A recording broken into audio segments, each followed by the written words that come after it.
Namaskar. Welcome to Bhaja Govindam. We start with the gratitude to the God with whose grace everything is possible. We pray to the Guru Shishya Parampara through which this knowledge is transferred, where Adi Shankara is in the between and it is going on through generations. I pay my respects to my Guruji, Puja Guruma, with whose grace I am able to learn the scriptures and share this understanding with you. I'm still a learner. We start with a prayer. Om Sahana Bhavatu Sahanau Punaktu Sahaviryam Karva Vahai Tejasvinavadhitamastu Ma Vidvishavahai. Om Shanti Shanti Shanti.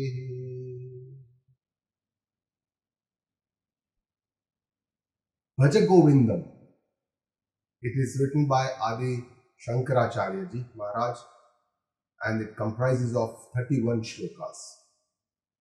This is a very short scripture which talks about our day-to-day life, the reality of our day-to-day life, and also talks about the absolute reality. But it's a very different scripture because it clearly shows the cause of human misery, the pain, the sorrows that we encounter in our life by our thinking, and it also provides a solution to all the miseries and sorrow by giving us the right understanding. It shows us the way we can connect with the divine.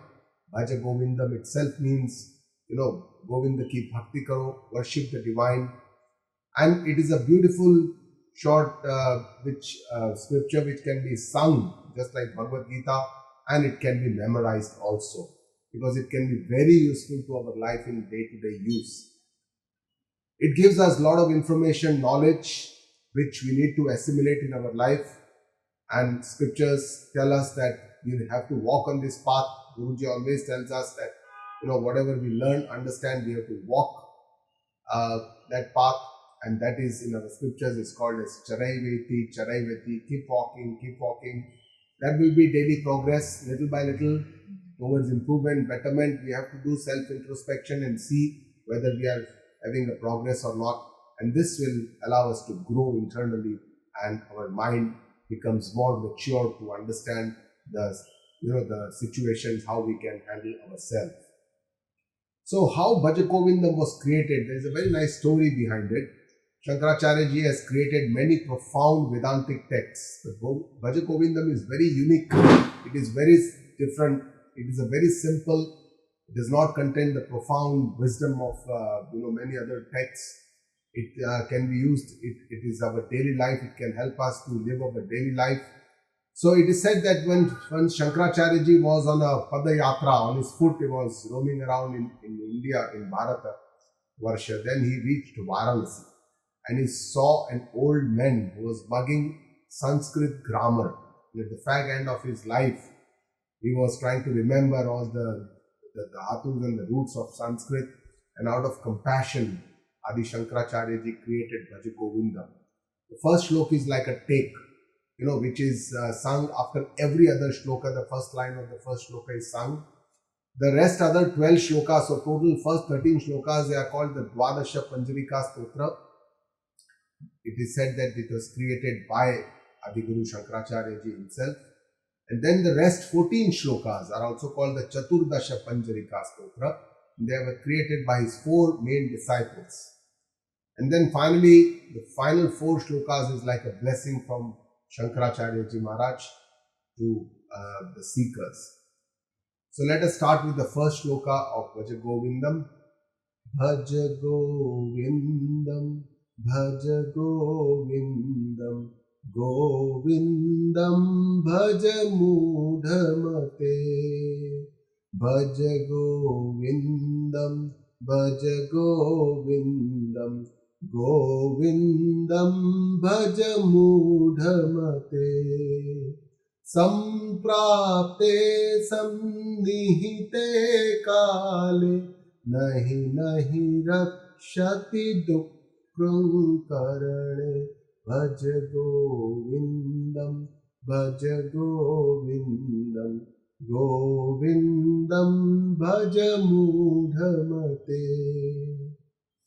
So Shankaracharya Ji Maharaj is trying to wake us up from our deep slumber.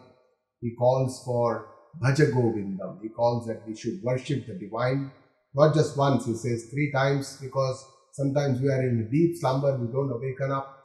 And he shows the importance of the worship, the bhakti for the divine. He says Bhaja Govindam.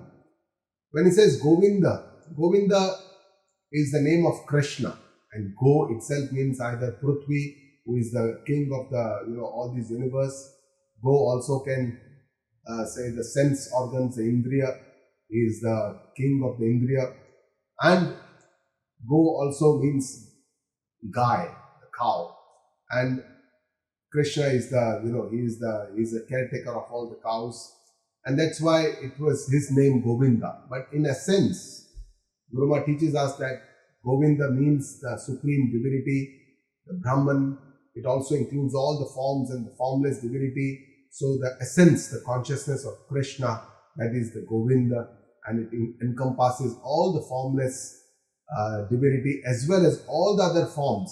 People can worship to any of their Ishtadeva. Ishtadeva means their personal gods, deities like Krishna, Ram, Shiva.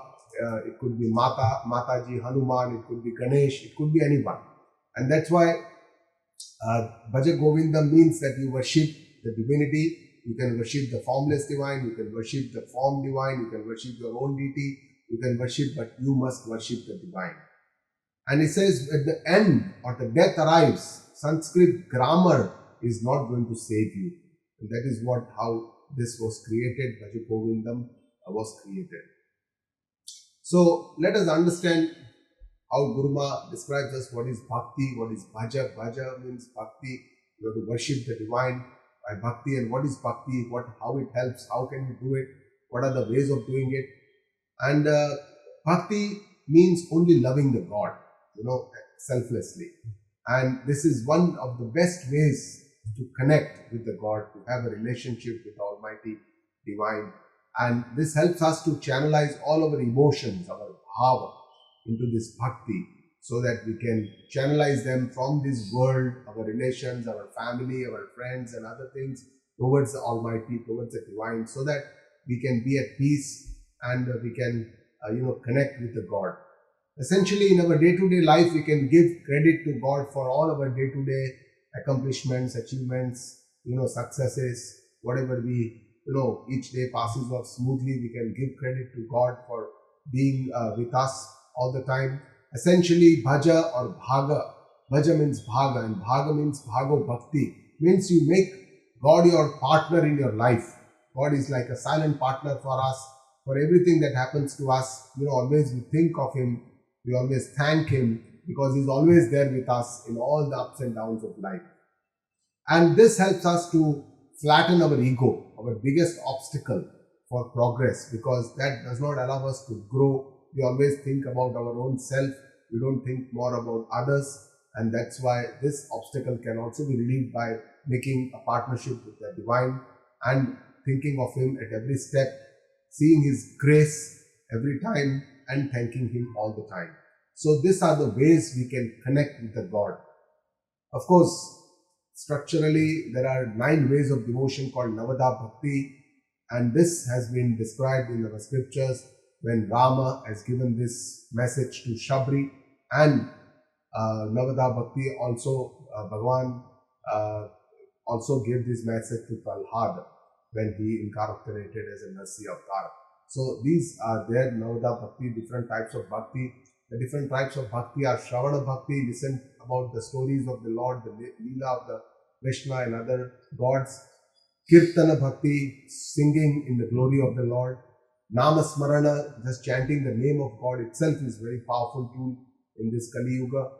Puja, doing some kind of a offering, puja, worship, archana, some kind of a arti, japa and dhyana. All these are different types of worship that we can do. Guru Maharaj tells us that this is a long journey, and that's why we should accumulate as much punya as possible, because bhakti itself is very punyakari. It produces a lot of punya for our own self as we go on this journey.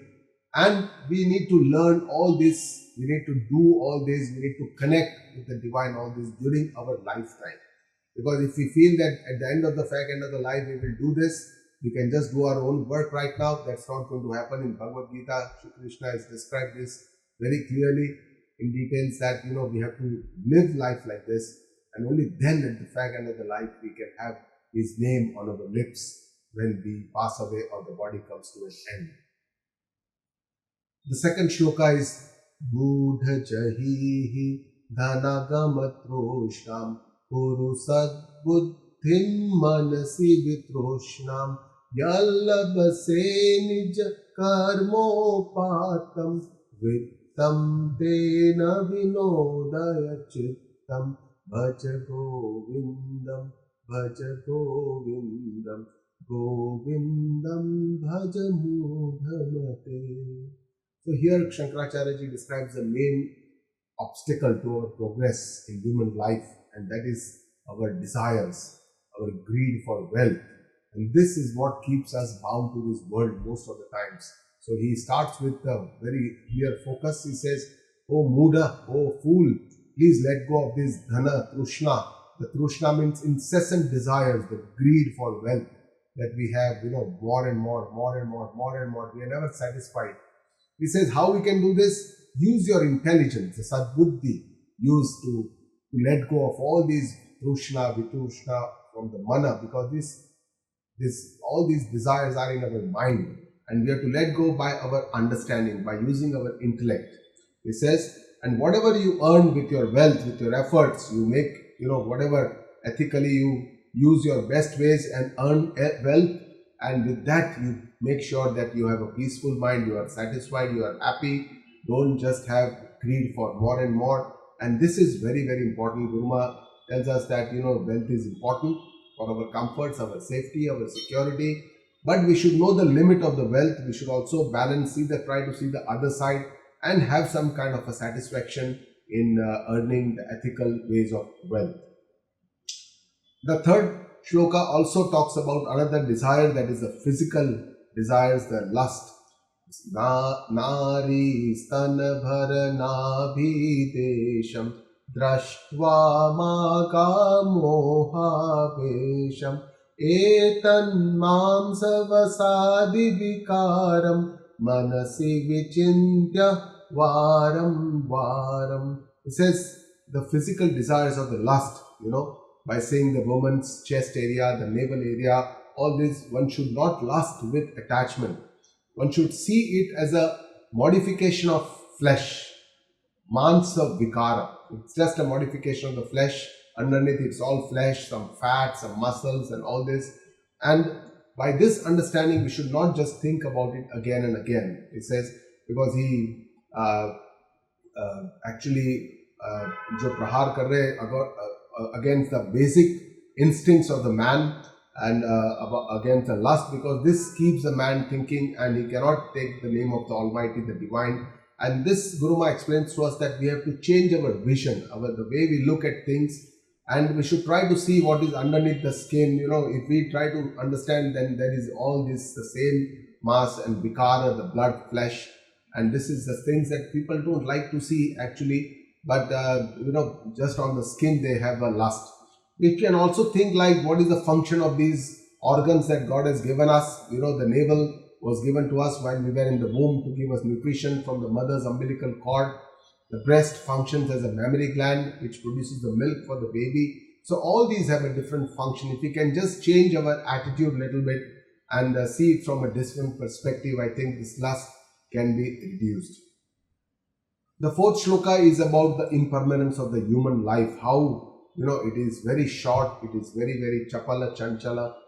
Nalini dalagata jalamati taralam tadvachi vitamati shaya chapalam vithi vyadhya bimana grastam lokam shokahatam cha samastam bhaja govindam Bhaja Govindam, Govindam Bhaja Mudhamate.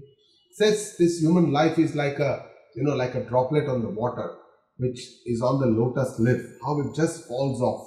This is the kind of Shana Bangur or transient or temporary human life is. Very, very chapalam, very restless. It passes off very fast, very, very quickly. We don't even realize. Even then, people are engrossed in full of abhimana, grasta. They are all full of ego. They feel that I have done so much, I am doing something, everywhere. And then they indulge in sense organs, sense pleasures, and they develop vyadhi, different types of diseases. And people are all immersed in shoka, and everywhere there is a misery. People just want to talk about their own sorrows, their grief, what they had undergone, some pains. That is what people talk about. And they don't realize that this life is so restless, it is just passing off. Guru tells us that how human life is so unpredictable.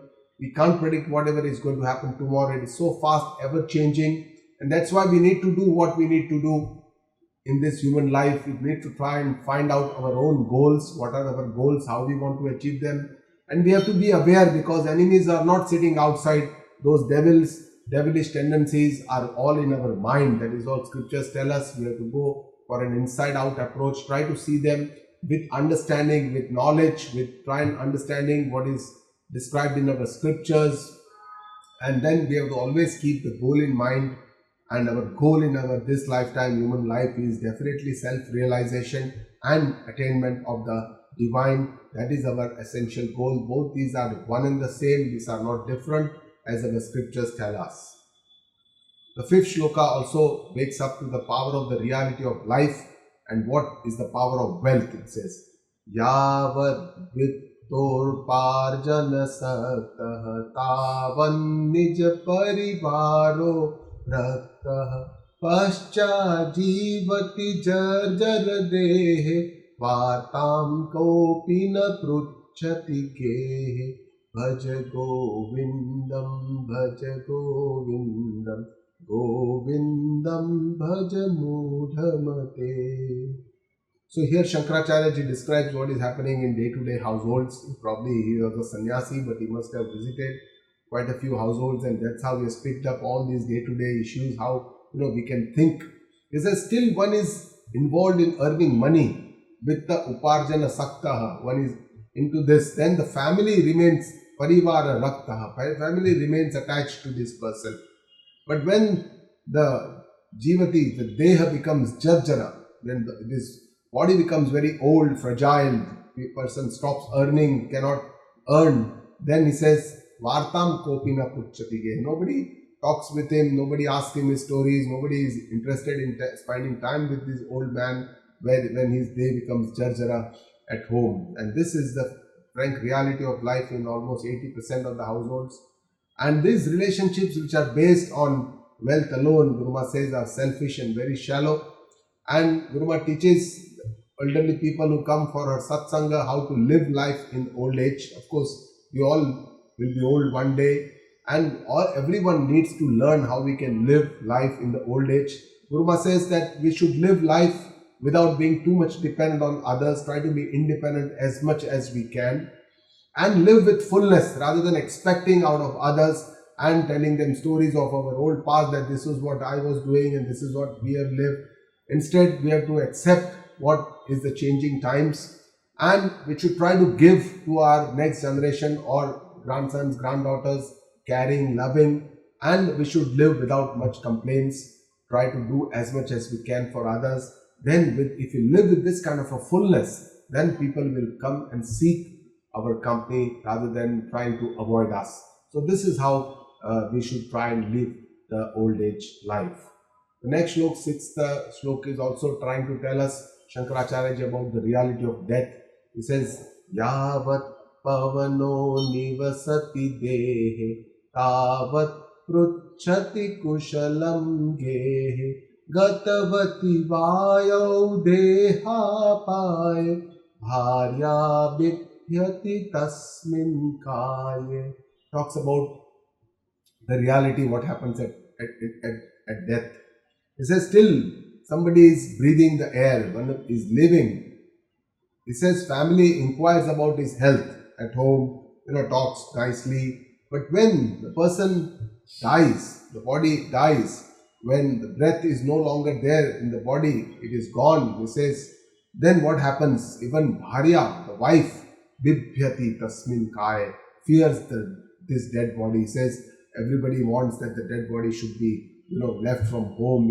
Even Guruba says, if we think about our death for some amount of time, how people are going to behave after our body is dead. Everybody wants that this body should be taken to the crematorium and should be taken out of the house, because physical body, dead body is considered inauspicious, infected, and it cannot be kept for long at home. So this is the reality of life. When the body there is no life in the body, then becomes inauspicious. So physical body is like a transient thing. It is more like an instrument for us. We should try to attain the higher goal of human life that is given to us, rather than getting engrossed in the body and just thinking about the body and its well-being and exercise. We should try to think about the higher goals of our existence, our human life.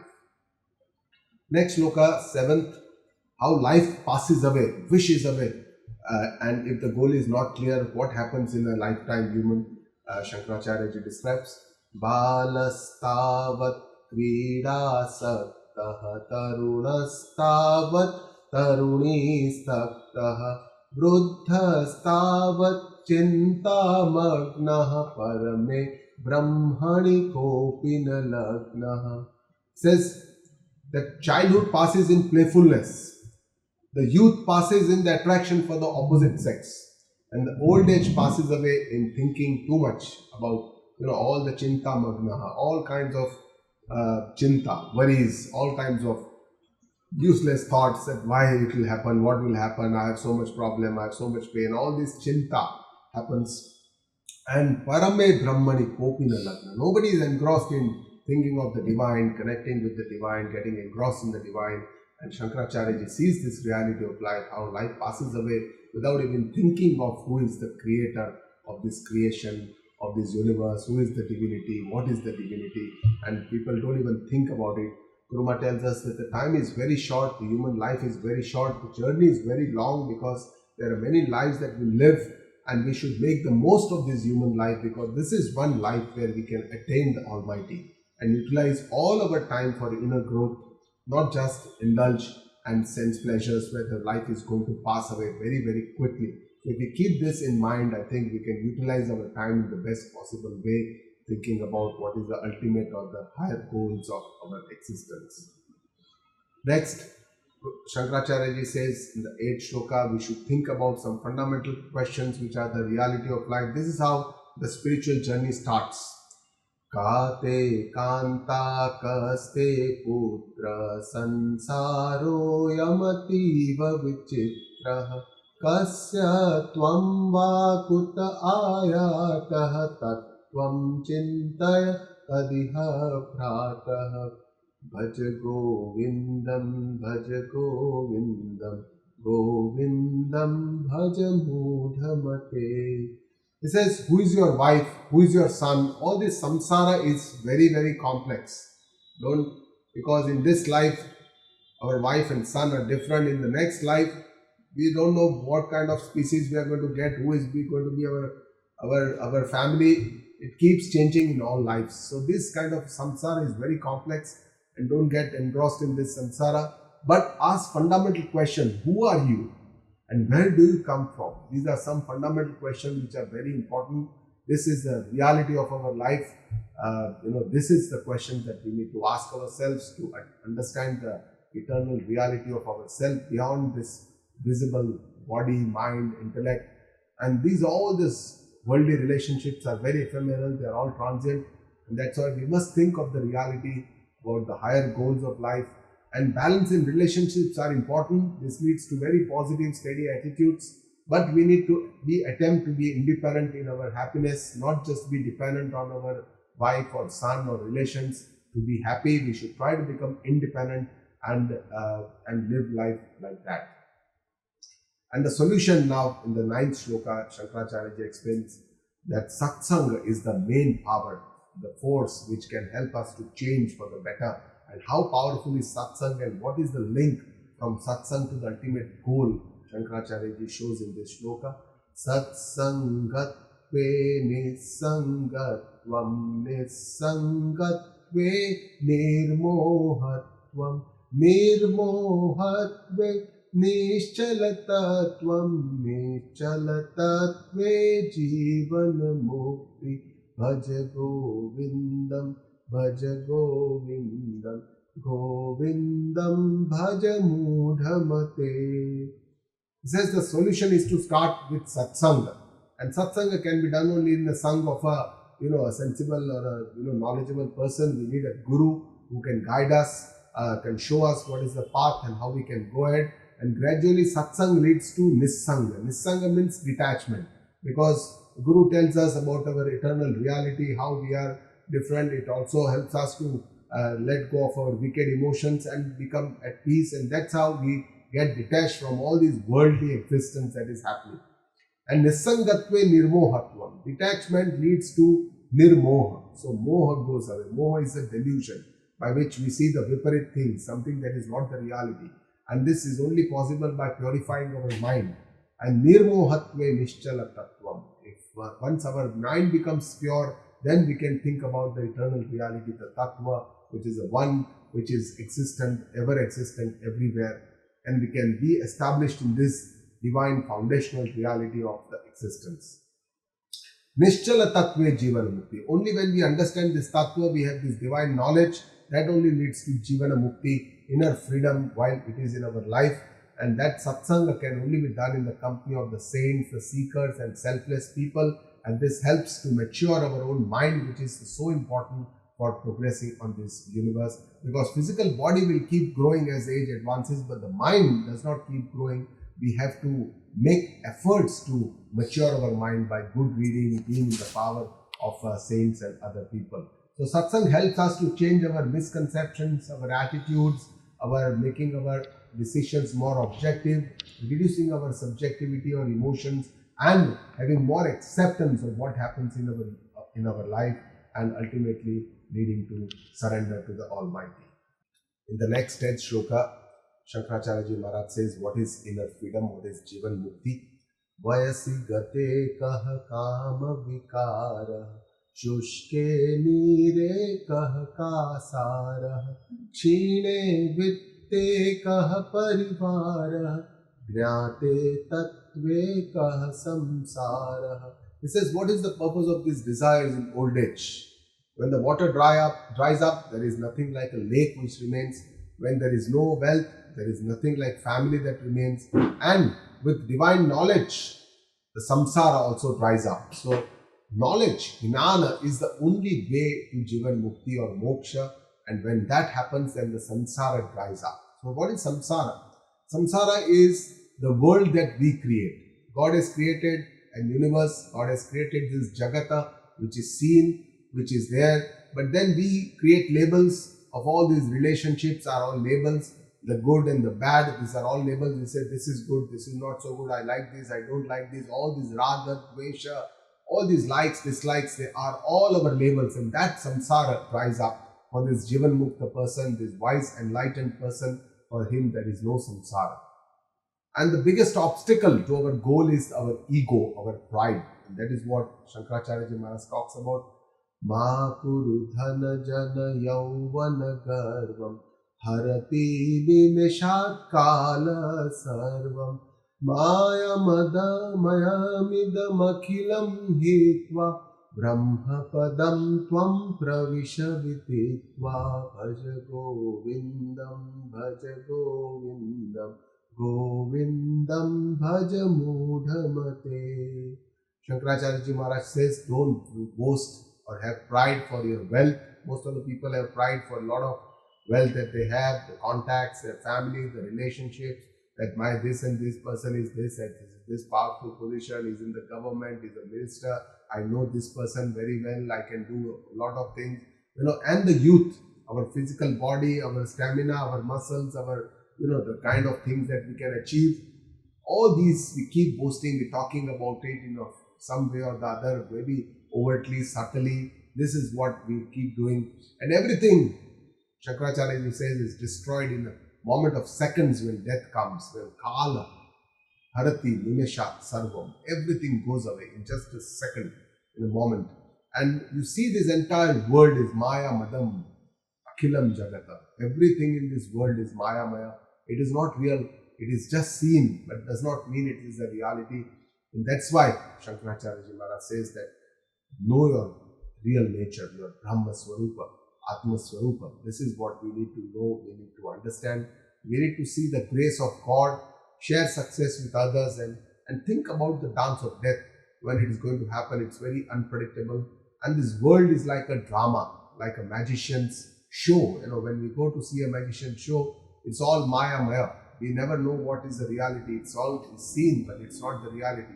Only the magician knows what is the reality. Similarly, we should not get attached to this world and its things, and should like to see it as a drama. See the wheel of Maya, which covers and hides our reality, hides the reality.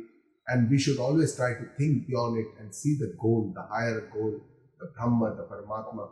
And this spiritual journey, Guru Maharaj says, is of 3 stages. The first stage, we always have that pride and the ego that I'm something, I'm doing something, I have done so much. That is our first stage, when we are attached to our body, mind, and the ego complex with a very strong attachment. From this, as we carry on in satsang, understand, we try to make God our partner, share success, see His grace, and then we feel that God is doing all this, I'm not doing, I'm just an instrument, I'm nothing, it's all the God is doing everything for me, and we give all the credit to God. That is the second stage, where we understand our real nature, that I'm the Sakshi Swarupa, I'm just a witness. I see whatever is happening, but I'm not the doer. That is the second stage. And finally, we have to understand the third stage, where I am everything. Means that I am Atma Brahma. I am self. What is a Sakshi witness is the ever present, omnipresent Paramatma, the Brahman, Aham Brahmasmi. This is what we need to understand in the final stage in our life. So these are the 3 goals, how we pass off in life. It's a very simplistic way of describing what is there in our scriptures and how we can go. Of course, it takes years and lives, many, many lives to attain this kind of a goal. The 12th shloka, Shankaracharya Ji Maharaj tells us about how time trickles. It says, Dinya minyau sayam pratah shishiravasantav punarayatah Kala kridati gachatyayuhu tadapina munchatyashabayuhu Bhaja Govindam, Bhaja Govindam, Govindam Bhaja Mudhamate. So, Shankaracharya Ji Maharaj calls us to start the spiritual journey as soon as possible. He says, day and night, morning and evening, just keep passing. Even winter, spring, years and years keep repeating, passing. And it's a dance of time. As the age advances, after so many years, we don't realize how 30 years have passed by. Such a flash of time. Even then, people do not leave their desires. He says, do not delay. Start your spiritual journey. Life goes by very fast. You should be aware of the time. Don't indulge in the irrelevant things. Sense pleasures are the ones which attract us the most. They make us bahirmukha. And that is a caution with awareness. And we need to understand that it's the dance of time or the death. Destruction and creation are 2 sides of the same coin. And Creator, who is the Creator, is also the destroyer. In Bhagavad Gita, Bhagavan says, Aham Kalosmi, I am the Kala, I am the death. So all this is all part of the same. We should not fear one thing and love the other. We should try to develop a balance, samatva, in all this creation. So now, in the final shloka of the Dwadasha Panjarika, Bhagavan Shankaracharya Ji says, why do you have to worry so much? There is somebody there sitting there who is going to take care and worry about you. Don't worry. It says, Kate Kanta Dhanagata Chinta Vatulakim Tava Nasti Niyanta Trijagati Sajjana Sangati Reka Bhavati Bhavarnavatarane Nauka Bhaja Govindam, Bhaja Govindam, Govindam Bhaja Mudhamate. Says, Oh Vatul, oh fool, why do you worry so much? You don't worry about your spouse, about your wealth. You keep worrying all about the markets going up and down, nobody keeping you happy, nobody taking care, all these things about your future. Why do you worry? Don't you think there is somebody else, the creator, the Niyanta, who is going to take care of everything? He says, in this three world, only the company of the saints, doing satsang, having a guru, is the only way to get you across, like a boat takes you across the lake. Similarly, this nauka is only guru is like a nauka who can take you across this ocean of samsara, can do bhavsagar par. And too much of thinking, stress is useless because it does not benefit, only harms us. Science today tells us how worries and unnecessary tensions, they create a lot of psychosomatic illnesses. And that's why we should think, we should plan and decide accordingly. Once we make the decision, then we should stop worrying about it. Don't keep thinking, and we should try to do our best. Our efforts are most important, doing our best. That is what in Bhagavan Krishna in Karma Yoga says, Karmanyavadikaraste, that is my right, that is my, that is what I have the power to do, best efforts, and leave the rest. Ma phaleshu kadachana. Don't think about what is I'm going to get as a result. Leave the rest to the Almighty. Surrender, accept any result that comes to us after the best of efforts. So this is how we should do our. The next 14 shlokas are by the disciples. So I will start. I will not, chant the shlokas because of for the time. But he describes, the Shankaracharya ji now describes a hypocrite sadhu who wearing outer robes, and Jatilo Mundi Lunchita Kesha, who has a locks of hair, long hair. Some are bald, some have pricked their hair. Lunchita Kesha, they wear saffron robes and out of many different, do a lot of other shingara, change their robes. But those fools don't, after seeing that this is hypocrisy, they don't see it. And they change many appearance just for udara nimittam, just for their papi peta, for their livelihood. They keep changing their robes. These are all the hypocrite sadhus that we see when we go to pilgrimages. These are the people who are just worn saffron robes, but they are not real sannyasis, they are not real sadhus, they are not really into this, the goal of Paramatma Prapti. Their goal is something different. And so Guru Maharaj tells us that renunciation is not just outer, but it is inner. That renunciation is for a particular reason, for the particular goal, and for that commitment for satsang and to invite that knowledge by the knowledge parampara of the Shravana, Manana, Nididhyasana is very, very important. In the next shlok, Shankaracharya Ji Maharaj, his disciples describe the hypocrite householder, where his body has become very fragile, his hair has fallen, his mouth is without teeth, he is walking on crutches. This kind of a householder, also living in his home, he still does not let go of his desires. He is still old, but he still has lots of desires. And this is what Shankaracharya Ji mentions. Do best to mature our mind during life by understanding.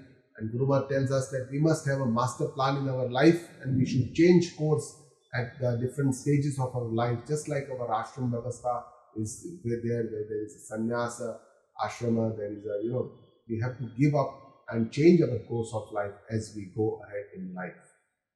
In the next shloka describes the hypocrite renunciate, the tyagi, who has agne banhi. He is a agre banhi. He has a fire in the front in winter.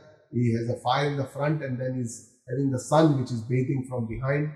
In the winter, he sleeps like a baby with the knees towards his chest because he's feeling very cold outside in the roads. And he begs for the alms and lives under the tree. But still, even in this situation, he has renounced everything. He's living on the road or on the streets. He still does not leave the bond of desires. He still has a lot of desires inside. So renunciation is for a higher goal, where inner maturity and balance is very important. Constant inner awareness is what is the correct understanding. Guru Maharaj tells us that saudhani hi samajhdari hai. We have to be constantly aware about each and every feelings, desires that arise in our mind, and with the correct understanding, we have to try to control them. Next, he says that the people will be going to different pilgrimages like Ganga Sagar, resort to a lot of vrata, penance, doing some kind of taking their some rules and giving dana, charity, but without divine knowledge, without jnana, there is no mukti. He says even Worship also has to be followed by the Jnana, and even after thousands of births, one cannot attain salvation without Jnana. So Jnana, divine knowledge, is the only way to salvation or freedom or moksha. Without Jnana, there is no mukti, because the ignorance is the root cause of all the maladies. All these desires that spring also because of ignorance, our unfulfillment, our incompleteness. And that's why divine knowledge is the only thing that can lead us to the inner freedom or moksha. And spiritual journey can be divided into two parts. One is the eligibility, yogyata prapti, and that is by the sadhan chatushtaya sampatti, where we have to have vairagya, viveka, and then shama, dama, aparati, titiksha, shat sampatti, and muksha, the desire to be free. And then finally, the attainment of the knowledge, jnana sadhana itself consists of shravana, manana, and nididhyasana, with which we can attain this spiritual or the divine knowledge. Next shloka talks about the tyaga, how tyaga leads to peace and happiness, giving up. In the adhyatma sadhana, in the spiritual part, we don't keep on accumulating or attaining things. We have to keep giving away how much as we can. So it describes the person who lives in the temple under the tree, sleeps on the floor, wears only just deerskin clothes, has given up all his passions, possessions, pleasures, everything. But even for this person, why should he not be happy? It says that Tyaga is viraga, or vairagya is the way to happiness. Giving away vairagya is actually a mature mind, and only this mature mind remains stable in all situations of life with all people. And mature vairagya has acceptance and complete surrender, and because of this fearlessness that vairagi has, he has no disturbances, he has all peace and all happiness always. And knowledge leads to freedom in life, in bliss in all situations. Whether that person who is a jnani, who is a wise and enlightened person here, whether he is in yoga or in bhoga, means he is in the sense pleasures or in doing yoga, whether he is a sangha ratova, he is in company of others, or sangha vihina, is without any company. But yasya brahmani ramate chittam, his mind revels in Brahman, in Paramatma all the time, and is nandati, nandati, nandati eva. He is always in ever bliss. That is what. And this jnani is completely free, is independent, is fearless, he has complete acceptance of all situations of life, and he has surrendered to the Almighty. And that's why he can be at peace, happiness, ever in bliss all the time. How to start learning the scriptures to elevate oneself? There it says, Bhagavad Gita Kimchit Adita, doing some study of Gita daily, some adhyayan, or at least one adhyaya. It says, and one who drinks some sips of even Ganga Jala, or who have worshipped Krishna, for them even the god of death, Yama, does not inquire about them. So they have get a lot of punya by doing all these things, Gita, Dhyana, Ganga Jala, visiting pilgrimages, worshipping Krishna. All these are giving us a lot of punya. And then there is this prayer to the divine to have his grace to cross the samsara.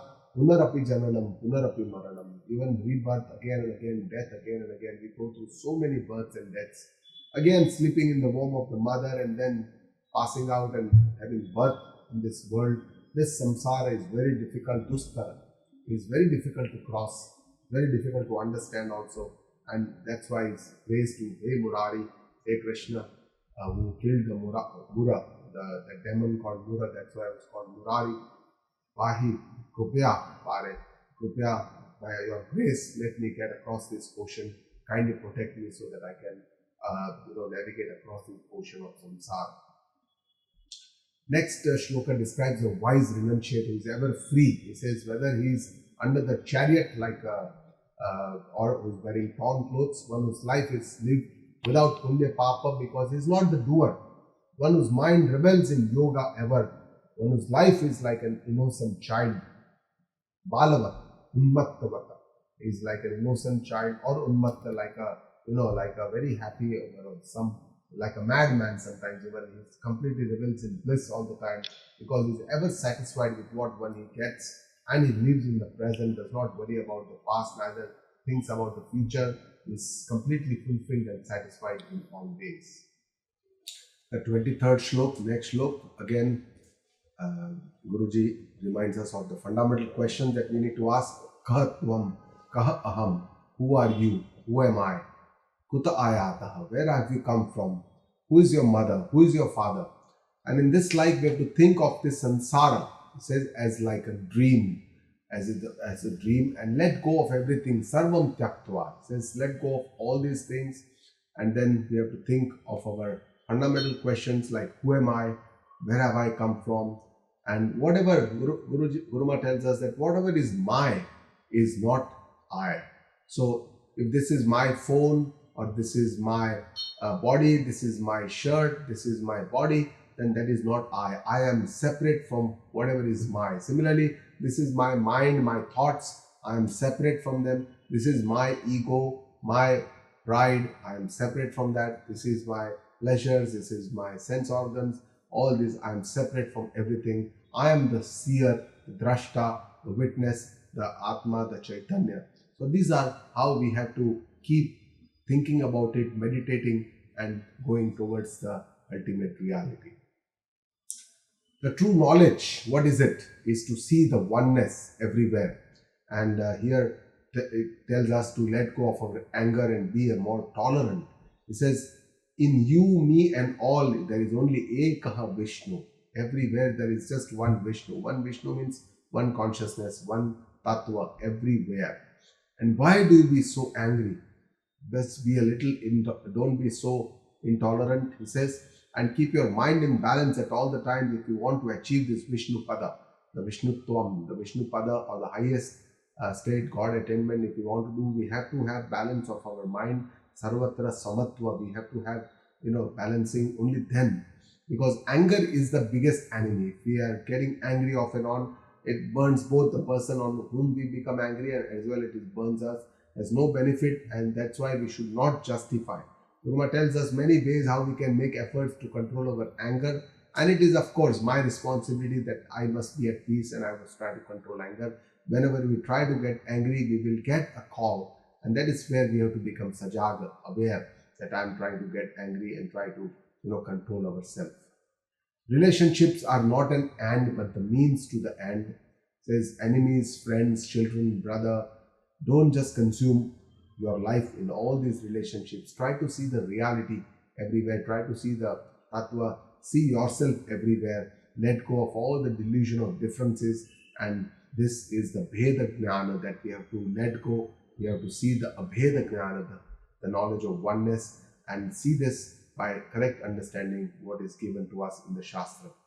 And how we can start this spiritual journey? Let go with all the wicked emotions, kama, krodha, lobha, moha, mada, matsarya, all these shad ripu, all these 6 enemies of ours, we have to tyaktva. We have to just give up, let go by understanding, by a lot of awareness that it causes attachments to us, and see that one Atma Tattva, our own real self, Saha Aham, that is my real self. I am Chaitanya, I am the omnipresent Atma, and this, with this Atma Jnana, without this, we are all Mudha, we are all fools if we don't attend this Atma Jnana in this life. And if we don't attend this Atma Jnana, we should be going to the lower lokas and Naraka, Nikuta, the hell, if we do keep on doing Papa Karma rather than elevating ourselves.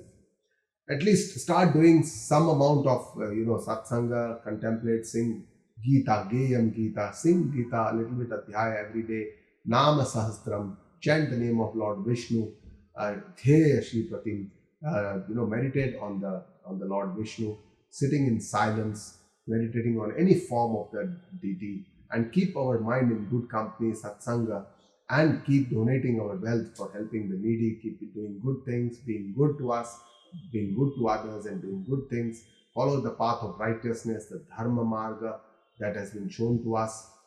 And if we can't do even this much, then Guruji tells us that no one can help us. We can just be left to our own way of living. If we yearn only for physical sense pleasures and we are bound to get affected by diseases, and we are all destined to die one day. Our body is going to come to an end. Even then, that person is not able to leave the wrongful activities or papa karma, and that's why Guruji tells us to start with Bhaja Govindam, worship the Lord, so that we can start at least our spiritual journey. And the limits of wealth again is shown in the next shloka, why we need balance. artham anartham. Artha, the security, the wealth is the root cause of most of the maladies everywhere. We have to think and contemplate on this always. In reality, wealth does not give any joy because so many wealthy people are so sad, they are so unhappy, they commit suicide also. So it's not that there is a direct relationship between wealth and happiness. And in the contrast, so many poor people are very, very happy. They don't have much, but they are very happy in their life, with their family, in their homes. And with excessive wealth, even one fears their own sons and daughters because they will feel that they will snatch away this wealth and they will do this and that. And the wealth itself is such a big problem because it creates a lot of maladies. And this is the way of wealth everywhere in the world. You go to any country, these are all the problems. Most of the fights, the wars, and everything, crimes, all this is because of wealth. And this creates a lot of perversion in the society. And that's why whatever wealth is necessary, Guru tells us that we should try and earn this on an ethical means. But excessive of wealth is definitely poisonous, and we should try to see that we earn our wealth only with ethical means. Finally, the last two shlokas for the seeker who is on the path. Shankaracharya Ji Maharaj tells us to do pranayam, pratyahara, to do yoga sadhana, because yoga sadhana, the ashtanga yoga sadhana, is the 8 parts, the 5 yama for our disciplining our our life, the 5 niyama for our personal betterment, the 5 asanas. There are different types of asanas that we need to do to have a balance between the body and the mind. Pranayama, to take care of our breath and to quieten our mind. Pratyahara, to withdraw from the outer sense, and then dharana is to concentration at one particular focus. Dhyana is the meditation, and then finally samadhi, where everything merges into one. And then Vedanta sadhana, that is the nitya, anitya, viveka. What is permanent, what is temporary, what is the truth, what is not the truth, what is the reality, what is the illusion. All these continuously we have to keep discerning between the two. The vichara, viveka has to be, awareness has to be there. We have to be jagrat, that I am finally, we have to understand that I am the witness, I am the seer, I am the sakshi. And with this, of course, we need to do some bhakti, japa, meditation, dhyana regularly to reach our goal. And Shankaracharya Ji says, Kuru avasadhanam, do with awareness, mahad avasadhanam, do with a lot of awareness, because a lot of awareness, it's a long journey, it takes time. We don't have to do it, Guruma tells us to do it mechanically. We have to do introspection every day and do it regularly, this sadhana. Only then we can reach to the goal. And finally, the last shloka where Shankaracharya Ji Maharaj blesses the seeker and says, surrender to the lotus feet of your Guru, worship God and the Guru, and bhava mukta, you will be free from this samsara. Achirat, very soon you will be free from this samsara. Mukto bhava, he blesses the seeker and says, sa indriya manasa niyam adidevam, along with your sense, also control your mind, because still we control our senses and the mind. This indriya Sanyam and Mana Sanyam are the first steps on the spiritual journey. And once you get across this, you will be able to see that divine Hridayastam Devam Nija in our own heart, where is there, the divine is sitting there. We'll be able to see this divine within our own self, indicating again that this journey is going within us. It is not going outside. We have to, change the direction or the force of these sense organs and the others from outside to inside. Just like it's as difficult as changing the course of a river, and it requires a lot of efforts on our part, then changing the direction, priority of the senses, the mind. We have to keep walking, keep doing it. The change happens very, very slowly. Charaiveti, keep walking. It's a long journey, but we have to start with Bhaja Govindam, worship the divine, have his name always with us, always think of him, thank him, give him the credit for whatever happens to us, and worship God always, connecting with the divine. With this, we end this. Guru Brahma, Guru Vishnu, Guru Devo Maheshwara, Guru Sakshat Parabrahma, Tasmai Shri Guruve Namaha. Om Purnamada Purnamidam Purnat Purnamudachyate Purnasya Purnamadaya Purnameva Vashishyate. Om Shanti Shanti Shanti.